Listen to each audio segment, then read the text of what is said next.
আপনারা জানেন বাংলাদেশ জামাত ইসলামী সবসময়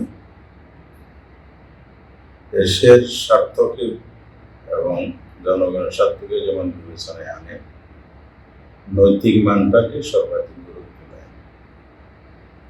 এখানে দলের চাইতে দলের আদর্শ, নীতি নৈতিকতাকে বেশি গুরুত্ব দেয়। এখানে ব্যক্তির দায় দল নেয় না, এটা যেমন ঠিক।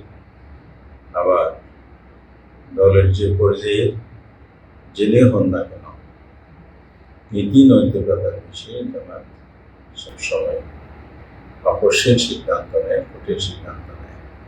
সততা, নৈতিকতার মানদণ্ডে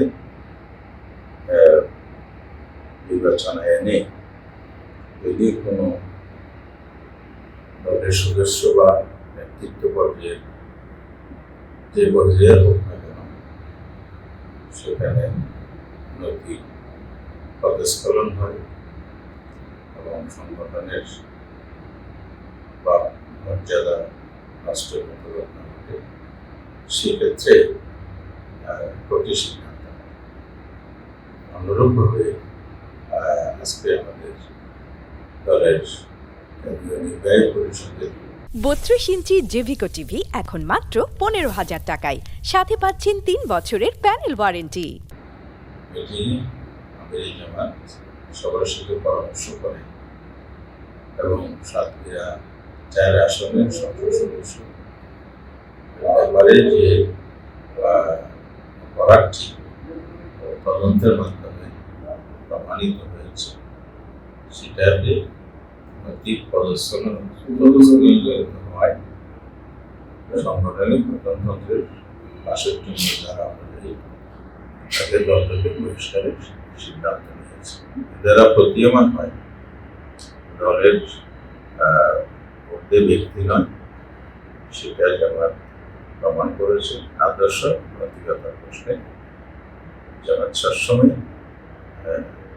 আকর্ষণ ছিল, কঠোর সিদ্ধান্তের নীতি অনুমোদিত করেছে, এই ঘটনার মধ্যে দিয়ে করেছে।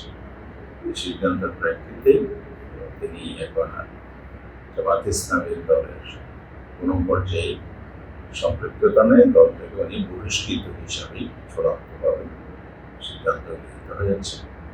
প্রেক্ষিতে আমরা এই সিদ্ধান্ত মধ্যে এটা নিয়েছি যে নির্বাচন কমিশনকে আমাদের সিদ্ধান্ত তথা আপনাকে জনাব ইসলাম থেকে বহিষ্কারের সিদ্ধান্ত জানানো হবে।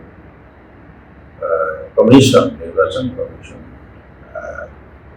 অবহিত করার দায়িত্ব আমাদের ছিল, সেটা আমরা করেছি। পরবর্তী পদক্ষেপ কমিশনে তার আইনগত বিষয় থেকে কি পাবেন এটা ওনাদের